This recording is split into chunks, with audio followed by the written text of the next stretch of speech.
Hello dancers, welcome to the Studio LDG. My name is Brock and today I'm going to give you a quick tour of this fine facility. The studio is entering its 11th year open and its 6th season in this location.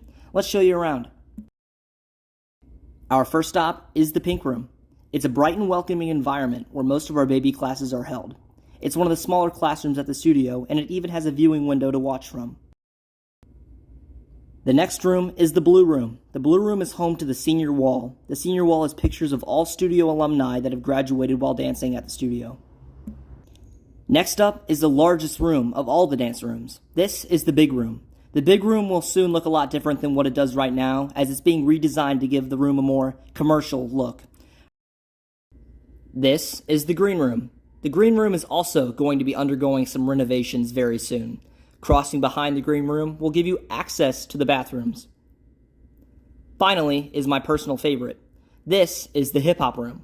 The Hip Hop Room is a vibrant and artistic room where the majority of our boys' classes are held. It features a massive graffiti wall created by yours truly and tons of cool graphic elements. I hope this tour has helped some newer dancers get more familiar with the location. My name is Brock and we look forward to seeing you at the studio next week for the first week of fall classes.